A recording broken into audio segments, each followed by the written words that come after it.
বৌদিমণি 14 দিন ছুটি নেব। মুকুটমণিপুর পিকনিক করতে যাব। মুকুটমণিপুর? ও মা, সে তো অনেক দূর। কাল সকালে কটায় বাস তোদের?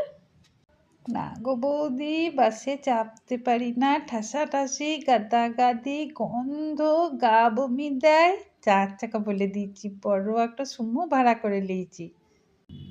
এত ঠান্ডায় বেরোচ্ছিস, শীতের জামা কাপড় সঙ্গে ঠিকঠাক করে রাখিস, সোয়েটার, চাদর, মাফলার, টুপি সব নিয়ে যাস সঙ্গে করে।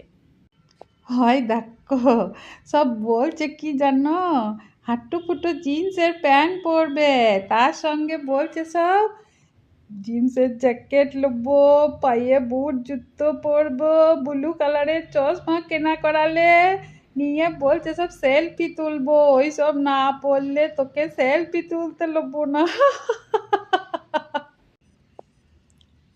খাবার কোথায় নেবো গো? রাস্তায় সেই হাট পড়বে বলছে, পিৎজা খাবে, বার্গার খাবে, কোল্ড ড্রিঙ্কস এইসব বলছে, সব খাবে নাকি? আমারও সব মুখে উচ্চারণও হয় না, কিচ্ছুই না। বৌদি, তোমার ঘুঘু শ্যাম্পুর পাতা থেকে 2টো পাতা দেবে? তাই দিয়ে তুই কি করবি রে? ঘরে পার্লারের মেয়ে আসবে, হেয়ার স্ট্রেটনিং, মুথনিং, হেয়ার স্পা সব করাবো। ও বাবা, সে তো অনেক টাকার ব্যাপার। এত টাকা পাবি কোথার থেকে?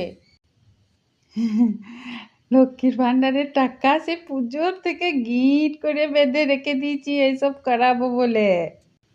তো যাচ্ছিস কাদের সাথে? গ্রুপের বান্ধবীদের সঙ্গে 1 লাখ টাকা লোন করেছি, নিয়ে সবাই মিলে বেরোচ্ছি। সব বলছে girl day out, bachelor party, কত কি সব বলছে। তা ভুতুর বাবাকেও সঙ্গে নিলি নাকি? না না, ও মুখ পোড়াকে সঙ্গে লীলায় বলে খুব রাগ। আমার নম্বর দেওয়া টলি সুটকেসের নম্বরটা খুলে দিচ্ছে না।